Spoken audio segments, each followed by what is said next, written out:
tentang pembelajaran pada pendidikan anak usia dini, jenjang pendidikan dasar dan jenjang pendidikan menengah. Sebelumnya kita memakai Permen bernomor 32/H/KR/2025 nomor 32. CP yang lama itu bernomor 32. Di sini permasalahan yang kita hadapi, KKA ini muncul sebagai mata pelajaran baru, ya. Kita dapat background anak kelas 10 beda-beda. Mungkin yang kelas 9-nya sudah diajarkan, mungkin ada yang dari SD-nya sudah diajarkan, tapi ada anak-anak kita yang baru mengenal ketika masuk SMA. Nah, itu tantangan kita. Padahal targetnya untuk siswa kelas SMA atau SMK itu yang diinginkan oleh pemerintah yaitu praktik mendalam, berpikir komputasional dan literasi digital. Tapi basically yang atasnya anak ada yang dapat, ada yang enggak. Nah, itulah tantangan kita. Ya, next. Nah, di sini ada beberapa elemen ya. Untuk CP ini bisa dilihat tadi di CP nomor 46 dan KA berdasarkan beberapa pendapat gitu ya Bapak Ibu. Intinya KA itu kecerdasan buatan yang kerjanya seperti mesin, tapi satu kekurangannya, dia tidak ada sisi humanistik. Makanya kita sebagai guru nggak usah takut kerjaan kita akan diambil oleh KA, karena KA itu tidak punya perasaan, tidak punya empati. Gitu, Bapak Ibu, kita harus optimis bahwa guru itu tidak bisa digantikan oleh apapun. Setuju nggak Bapak Ibu? Setuju. Lanjut.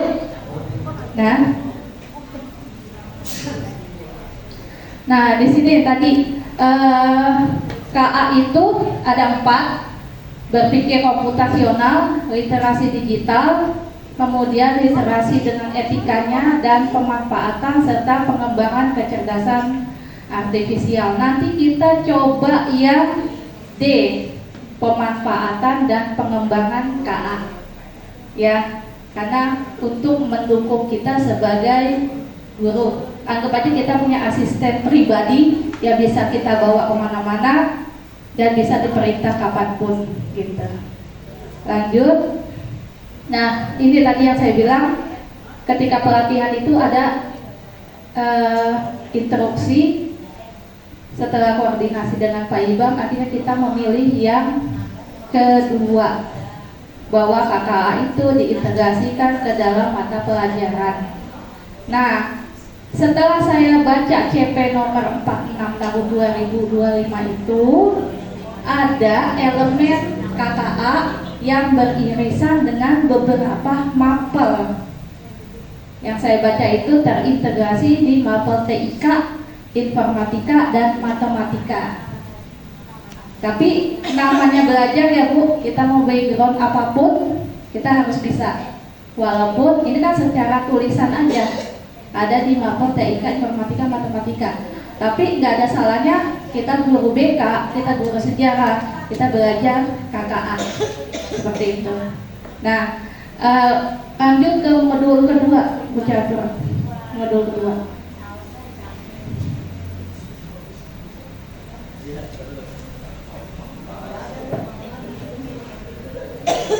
Ini nyambung ke audio nggak?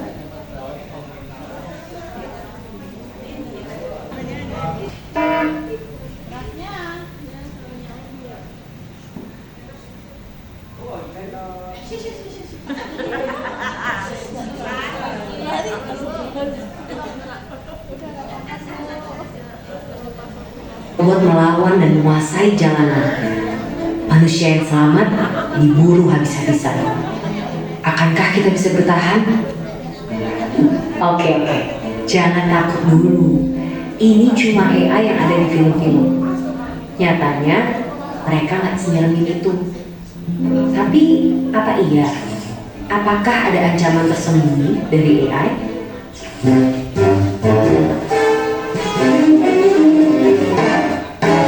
Sebelum ke situ, ayo kenalan sama mereka. Simpelnya banget, AI adalah program yang didesain untuk berpikir dan ngambil tindakan kayak manusia. Mereka bahkan bisa belajar sendiri lewat latihan yang dikasih programmernya, biar bisa diajak ngobrol, ngolah informasi, sampai punya kesadaran selevel anak bayi. Dan fitur-fitur keren inilah yang bikin CEO Tesla sampai prediksi kalau AI bisa lebih pintar dari manusia. Yang sebenarnya ini juga bisa jadi tanda bahaya, seperti yang pernah dibilang oleh sang perumus Theory of Everything. Tapi, apakah dunia akan segera hancur karena AI?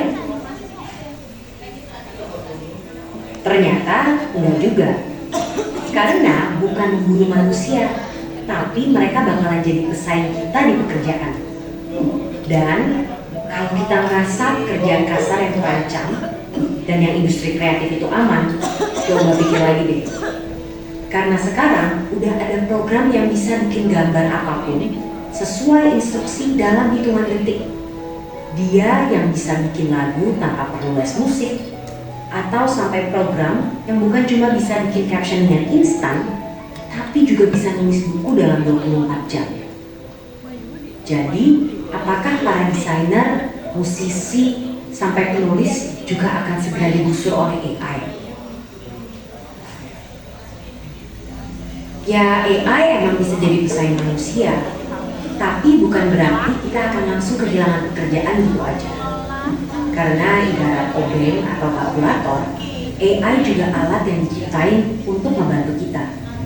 Biar pekerjaan kita lebih cepat selesai, gak makan banyak tenaga, dan ngasilin lebih banyak barang. Dan walaupun AI udah berkembang pesat, mereka juga tentunya belum bisa nyaingin kreativitas kita, apalagi rasa simpati dan empati. Bakat-bakat inilah yang harus dilatih sama generasi muda biar bisa jalan beriringan dengan perkembangan teknologi. Dan topik ini juga lah yang jadi satu bahasan penting yang didiskusiin sama para pemimpin dunia di G20 tahun ini. Salah satunya lewat diskusi pemuda negara-negara G20, yaitu Y20, yang fokus meningkatkan skill dan literasi pekerja di bidang digital, sampai kebahasannya orang muda buat mikirin cara beradaptasi dari tantangan derasnya laju perkembangan teknologi. Hasil diskusi yang sudah dilakukan berbulan-bulan ini akan diserahkan dalam bentuk rekomendasi yang fokus ke 4 isu prioritas. 2 diantaranya tadi membahas tentang ketenagakerjaan pemuda dan transformasi digital. Dokumen ini nantinya akan dibawa oleh Pak Presiden Jokowi untuk didiskusikan lebih lanjut dalam Forum G20 di Bali pada November 2022 yang harapannya nanti hasilnya bisa dirasain sama seluruh warga negara-negara G20 lain. Jadi itulah dia AI dan segala cerita. Mulai dari tantangan apa? Buat nyari jawaban. Gurunya ngasih tugas 10 soal. Gurunya haus, ngambil minum ke kantor. Pas balik soalnya udah selesai. Karena apa? Pemahaman di awalnya nggak dikasih tahu, gitu. Jadi ya tadi saya bilang seperti pisau ya, ada sisi negatifnya dan ada sisi positifnya. Ya, lanjut Bu Catur. Di sini ada penelitian KA yang paling update di tahun 2023 bahwa menurut Mutakin itu KA dianggap sebagai kecerdasan mesin atau sistem komputer yang bisa meniru kecerdasan manusia. Ya, tapi tadi yang saya bilang kalau manusia itu ada sisi humanistiknya. Kalau mesin kita kasih perintah tengah malam pun dia kerjakan. Tapi kalau manusia dikasih perintah tengah malam yang ada tidur, ya kalau dibangunin bahkan ngomel gitu kan ya. Ada sisi plusnya dan ada sisi minusnya. Lanjut. Nah, di sini evolusi KA itu pertama melewati era simbolik, hanya ada logika dan hanya ada aturan. Lanjut ke pembelajaran mesin sudah berbasis data. Ada input, ada proses, ada output. Ya. Kemudian yang lebih tinggi lagi yang sedang booming sekarang, yaitu deep learning yang tadi sudah dipelajari di awal, dan insya Allah kita bisa terapkan di pembelajaran kita di sekolah. Lanjut. Nah, ini tuh yang tadi dicatat nanti. Ya, di sini ya. Kan gue nanya ke lu tadi. Ada Nah, oke, di sini ya, KA itu dikelompokkan berdasar fungsinya.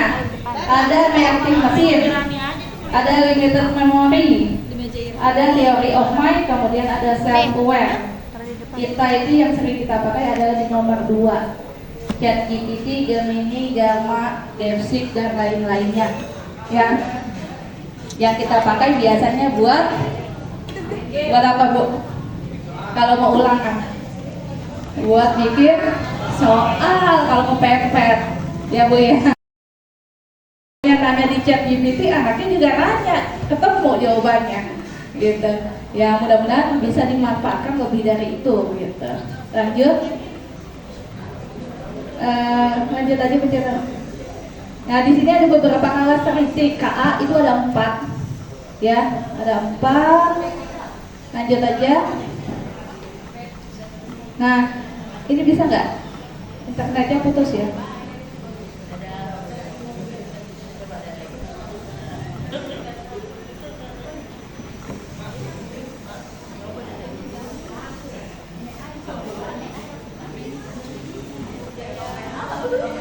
Nanti pada kantuk, jadi saya bikin ilustrasi.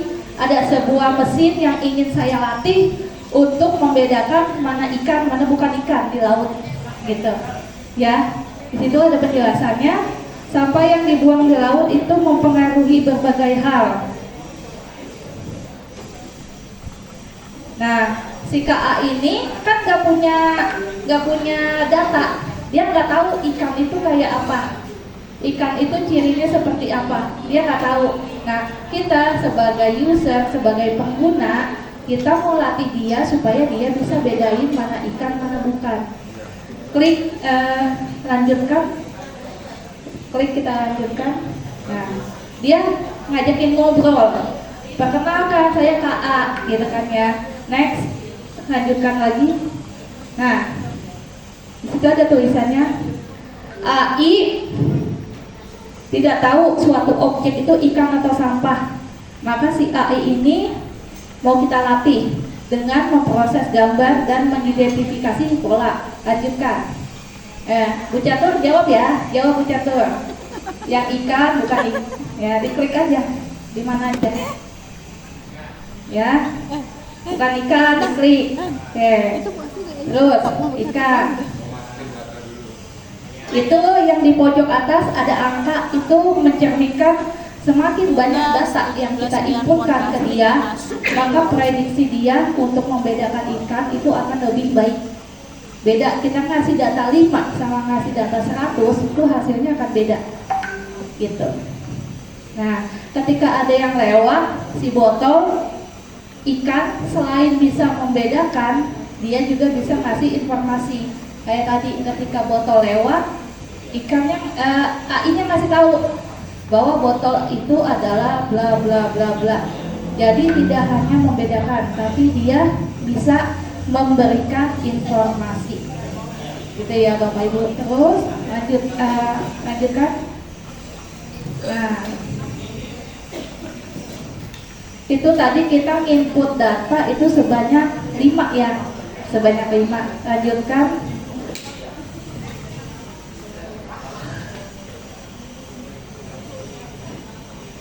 Sampai dia ngasih tawaran kan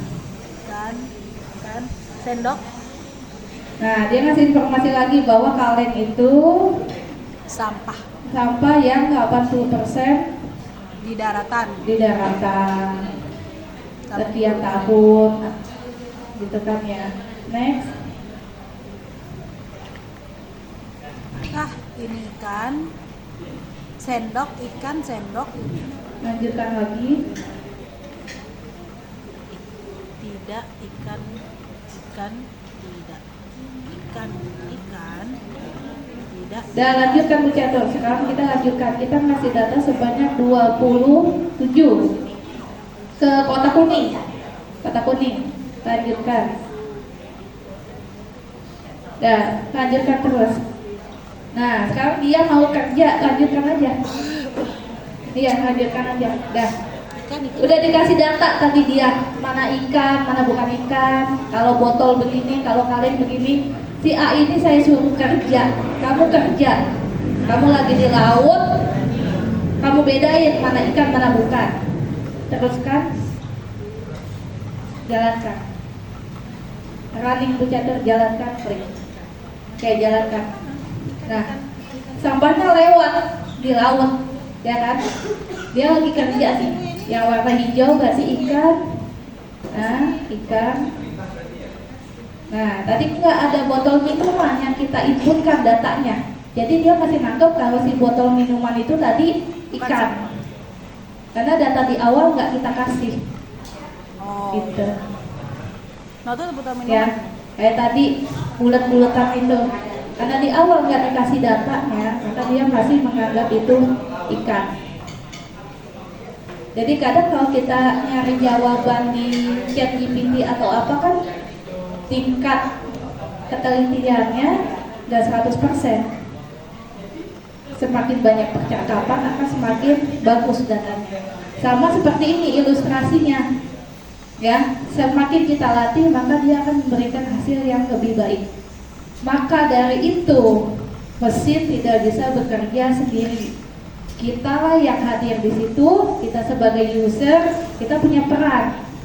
Makanya bagusnya antara manusia dan KA saling berkolaborasi. Kira-kira gitu ya Ibu, Bapak, pesan yang disampaikan dari permainan ini.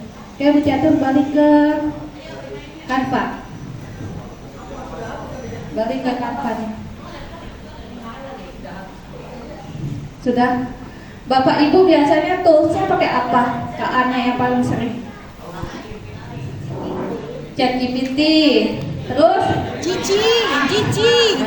Yang Halo Cici. Yang gratisan aja kita pakai ya. ChatGPT, Gemini, dan yang lain-lain. Paling sering itu ChatGPT. Oke. Sekarang si ChatGPT itu kita melatih. Kita langsung ke ChatGPT Bu Catur. Di akun saya yang Gmail, yang akun Gmail, ChatGPT. Google Collapse-nya nanti, Google Studio-nya nanti ke ChatGPT dulu. Nah, di ChatGPT itu yang biasa kita pakai kan biasanya kalau bikin soal atau mau bikin cerita atau mau bikin pantun gitu kan ya. Yang harus diketahui bahwa setiap tools itu butuh prompt. Nah, prompt itu harus memiliki 3 elemen. Saya singkat menjadi RTO. R-nya itu role-nya, task, dan output. Role-nya itu adalah peran yang kita berikan kepada tools yang kita pakai. Contoh Bapak Ibu, misalkan saya punya buku, ya, tanpa melihat HP, ketika saya kasih buku ini ke depan Bu Rani, kira-kira Bu Rani tangkap informasi apa ketika saya pegang buku ini? Kira-kira Bu Rani? Hah? Bukunya? Apa? Bukunya? Oh, isi itu. Iya, kalau ngeliat buku ini yang tergambar oleh Bu Rani itu apa? Diarinya Bu Astri. Hah? Diarinya Bu Astri. Diarinya Bu Asri itu satu lagi yang kelihatan sama mata. Warnanya. Warnanya. Nah. Warnanya biru tua. Nah. Kira-kira kalau ditanya harga tahu nggak? Enggak. Nggak. Nah, kita suka gini nggak teman-teman? Kadang kita suka kepo. Teman kita habis beli tas baru. Nah, ibu Katanya branded. Ya kan? Terus kita penasaran. Kita nanya, belinya berapa? Oh, kata teman 10 juta gitu kan ya. Ya, kita penasaran, kita buka, kita lihat itu tasnya gitu kan ya. Nggak mungkin kan tas dia kita bawa ke toko, kita tanya beneran itu toko tas itu harganya 10 juta apa enggak. Kita kepo, beneran nggak sih teman saya ini beli tas 10 juta apa yang kita lakukan? Tanya ChatGPT. Nah, akhirnya kita pakai aplikasi Berapa harga kopi? pengenalan gambar. Saya bilang aplikasi pengenalan gambar. Ada yang pakai ChatGPT, ada yang pakai Google Lens. Google Lens, ada yang pakai Shopee Pay. Lens.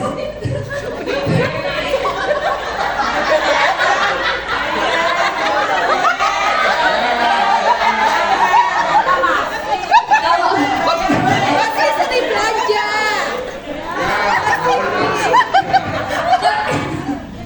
Nah, kalau buat bayar pakai Shopee Pay, kita mau cek harganya nih sama spesifikasinya, penasaran sama teman kita gitu kan ya, bener nggak harga tas 10 juta, kita bisa pakai aplikasi pengenalan gambar. Sebenarnya secara nggak langsung si KA itu kita pakai kesehariannya, cuma kita nggak sadar gitu kan ya. Itu udah saya coba, saya ajarkan di kelas 11D dan kelas 11A gitu. Waktu implementasi ke kelas, harusnya pelajaran ini diimplementasikan di kelas 10. Karena saya di kelas 10 saya lihat basicnya dia belum ada, kemudian saya jujur saja ketika ngajar kelas 10 itu, khususnya di kelas 10H, saya kewalahan. Akhirnya yang harusnya di kelas 10 saya coba di kelas 11. Nah, jadi anak gak usah jauh-jauh ya, tadi kan pelajaran itu harus kontekstual ya.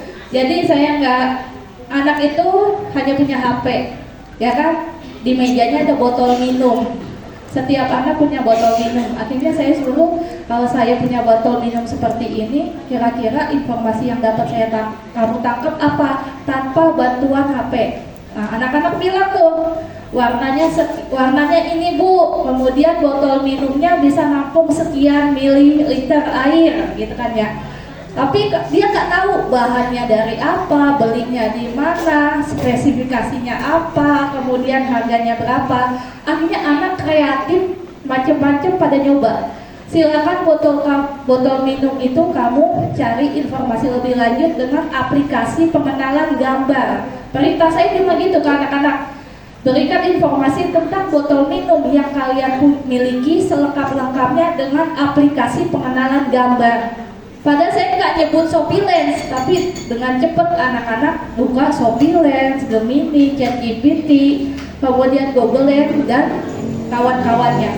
Padahal nggak ada perintah itu. Nah itulah, kalau anak-anak udah dibawa ke digital itu cepat banget. Jangan sampai kita gurunya ketinggalan, nggak tahu mana yang namanya Google Lens, kemudian ChatGPT gitu ya. Nah, jadi tadi tools itu punya prompt. Prompt itu harus memiliki 3 elemen. RTO, role-nya, ya, perannya dia sebagai apa. Terus tasknya, tugasnya dia ngapain. Kemudian output yang ingin kita hasilkan seperti apa. Misalkan hari ini kita mau bikin apa, misalkan infografis, Google Lens berapa harga? atau mau bikin pantun. Ya misalkan promptnya dari saya ya, Bu Catur yang tulis ya. Nanti teman-teman nyoba sendiri ya.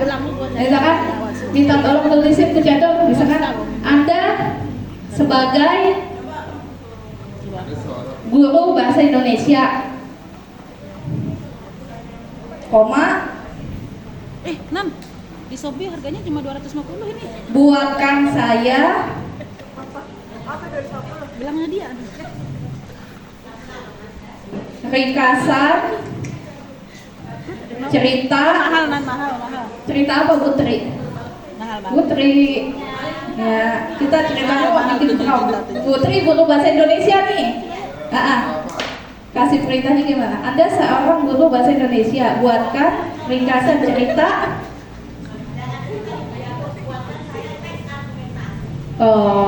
Buatkan saya ringkasannya dihapus. Buatkan saya teks argumentasi. Udah segitu aja.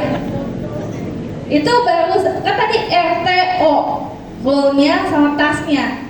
Nah, role-nya udah ada. Anda sebagai guru bahasa Indonesia. Task-nya buatkan teks argumentasi. Tapi kurang satu, Apa tuh? output. Nah, kita belum memberikan output yang kita inginkan. Sehingga apa? Si ChatGPT suka-suka dia jawabnya. Karena nggak kita kasih batasan. Gitu Bapak Ibu. Ya. Nah, sekarang coba Bapak Ibu praktekin di laptop masing-masing. Ingat harus ada RTO. Role-nya, task-nya, dan output yang kita inginkan. Oke, kita kasih perintah lagi Bu Catur. Misalkan Anda seorang pelukis profesional. Anda seorang Pelukis profesional, buatkan saya. profesional. Terus apa, Bu? Buatkan saya Buatkan saya seorang guru apa ya? seorang guru yang pintar. Seorang guru sejarah Pasti berkerudung biru. abu-abu cus. Berkerudung abu-abu Ih, nanti keluar udah tahu gua semuanya. yang mengajar di daerah 3T 3T apa ya? Tertinggal, terluar, Dalam. terlupakan, jangan terlupakan 3T-nya. Udah? Belum, jangan dijelaskan dulu. Di daerah 3T yang akan mengajar 10 tahun lagi. Jadi karakteristik A itu yang keempat bisa membuat prediksi. Udah, oke, di running. Dia lagi. Kita lihat apa yang keluar. Oh, 145 harga sepatunya. Ibu nanti cobain yang masing-masing ya di laptopnya ya. Bisa berupa teks, bisa berupa gambar, Jaringan. bisa berupa infografis, Oh ya, Bu. dan harus memenuhi RTO. Oh, berarti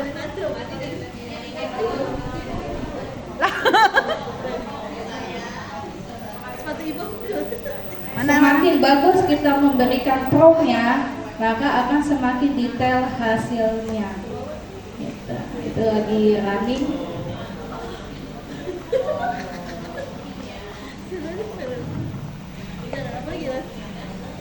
lihat produknya nih.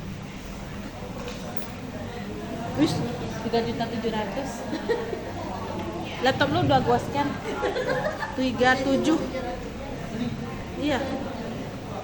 Ada harganya 48. Ada 45, ada 2. Second kayaknya ini dah.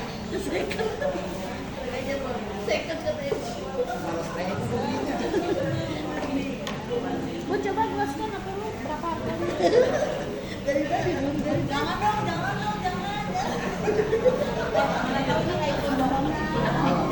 Nah, silakan dicoba di laptop masing-masing. Prompt-nya kira-kira seperti itu, lebih lengkap, lebih bagus. Nggak jadi gua. Yang penting harus ada RTO-nya. Nah, itu yang keluar seperti itu.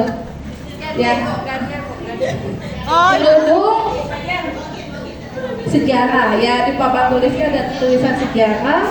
Kemudian karena tadi kita nulisnya di daerah 3T, makanya kita lihat di situ background kelasnya jadul, bukan jadul sih, apa ya? tertinggal. Ya, tertinggal, jelek gitu ya, kusam gitu ya. Kemudian dia lagi pegang buku gitu.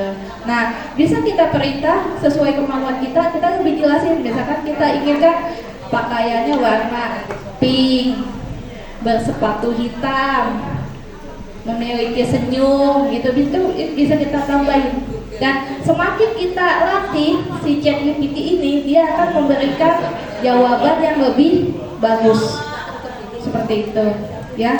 Udah bisa Bapak Ibu? Berarti harus ada itunya ya, Bu. Hah? Intinya dulu Nah, apa ya? di apa? Tools itu waktu itu saya diajarinnya 2. Koreksi ya kalau salah ya, Nanda. Ada yang namanya zero apa? Ada yang zero, ada yang view. Kalau zero itu kayak gini, kita langsung kasih perintah. Dia tidak punya pengetahuan awal, namanya zero prompt kalau nggak salah ya. Tapi ada namanya view prompt. View itu kita kasih data, dia suruh analisa. Misalkan kita kasih file Excel, kita kasih file PDF, terus kita kasih perintah di situ. Oke, ini contoh yang zero ya. Sekarang kita cobain yang view ya. Bu Jatuh bisa klik tanda plus. Ya, tanda plus yang ini. Oke, kemudian tanda plus itu add photo and file. Ambil di data D,